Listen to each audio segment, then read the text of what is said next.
Hello guys, good morning. Okay, dahil holiday ngayon ay magtitrim tayo ng ating mga tanim. So ito guys, si Golden Angus. Matagal na siyang namulaklak at kita niyo luma na yung mga bracts niya. So kailangan nating kunin na sila para makapag-produce na tayo ng bagong bulaklak o mga bracts. So, samahan ninyo ako guys.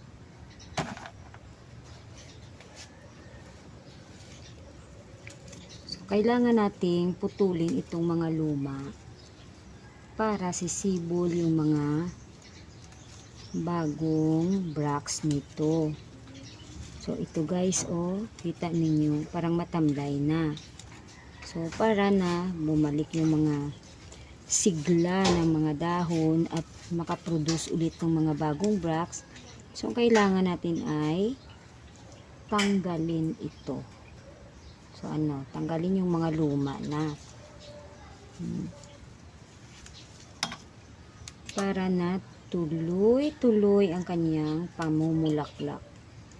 Ito ang sikreto guys ng pagbubugimbilya. Dapat aralin mo rin kasi kung nagandahan ka lang at passive ka sa pag-aalaga, ang mangyayari magiging matamlay rin ang iyong mga tanim. So kailangan talaga ng may TLC or tender loving care. Sa isang sa almost 1 year na pag-alaga ko ng bougainvillea, marami rin akong naranasan na mayroong namamatay. Pag in-order ko, pagdating dito buhay pa. So, tinanim ko, nagka-root rot kasi bata pa, ayun. Dead skin na siya. So, sayang naman kasi ang layo pa ng pinanggalingan nito. So, from Isabela Province pa. In-order ko online sa Meraki Garden pag nag-live selling. At saka, hinihintay ko na lang dito na ma-ship. At, Giola. Ako na ang mag-aalaga. So, para naman, na malagaan ko sila na ma-make sure ko kung paano sila alagaan kasi ayaw nito ng bougainvillea na puro lang garden soil. Especially kung tag-ulan at magkaka-root rot siya. Mabubulok yung kanyang mga roots. So kaya nilalagyan ko ng ipa o rice hull naman sa ilalim ng paso para na easy yung pag-drain ng mga tubig. At hindi din masyado hindi sila maganda na i-expose sa sobrang ulan. Lalo na kung sila ay mga maliliit pa guys. Kasi ang karamihan dyan nababansot. Nababansot yung bougainvillea.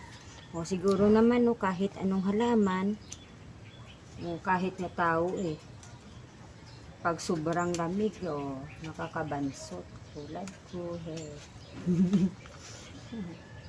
So ito guys, nakikita natin.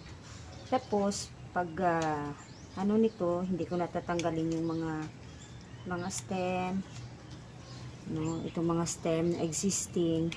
Tingnan natin ang third phase ng pamumulaklak. Kasi mayroong tulad dito, limbawa ito, So dadami yung mga yung mga sanga, at sa mga bagong sanga ay susulo yung mga bagong bulaklak. So ito guys, ayan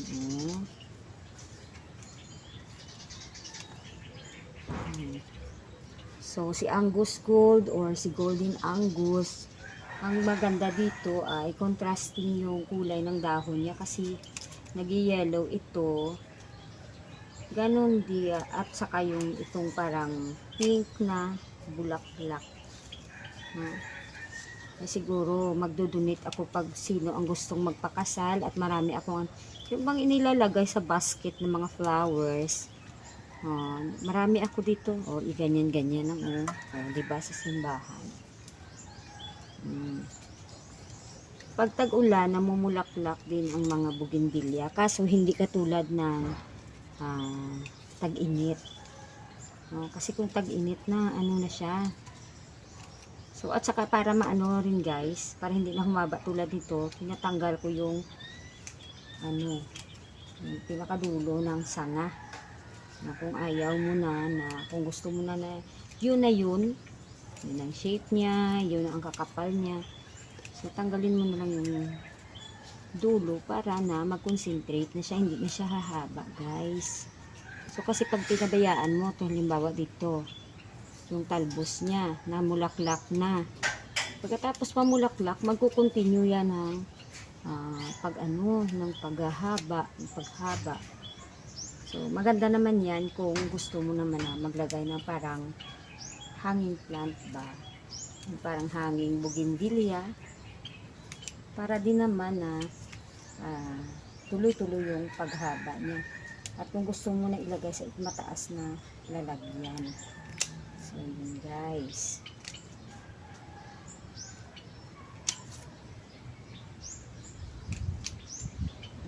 Pagkatapos ko nito, diba, ano na siya.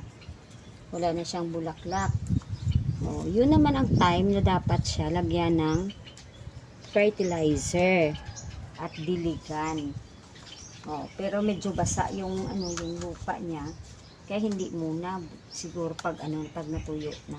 Kasi umulan kagabi guys. Umulan. So ito pa. So at remember guys, sa pagbubugimbilya dapat masisikatan talaga siya ng araw. Kasi pag hindi, ang mangyayari ay yung hindi masisikatan ng araw, hindi din siya mamumulaklak. Dahon lang siya ng dahon. Diba guys? Ang ganda, no? Ganda ni Golden Angus. Isa ito sa mga rare varieties dati. Pero ngayon medyo dumami na kasi ang lakas magbenta ng seller. So, ayan na siya guys. Diba? Ayan na siya. At ang dami ng mga bracts sa ilalim. Ay, meron pa pala dito. So, maganda. Maganda yung, ito yung mga ginagawa ko sa mga sa parang luma na mga para naman, magbigay naman ng bagong bulaklak. After 21 days, mayroon na naman itong mga buds. So, yan guys. Ilagay ko ulit dyan. At saka abunuhan ko siya. Siguro bukas na. So, dyan ang kanyang pwesto. So, ito pa yung isa pa yung target ko. Dyan, may sa mga 4 na pots.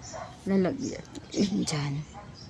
So, maraming salamat guys. So, yung isang puno lang yan. Marami ng blocks. So, ano pa kaya kung lahat ng mga bougainvillea ko? Yes. So, yun. Yan nga. Ang ganda ng kanyang mga bulaklak. Maraming salamat po.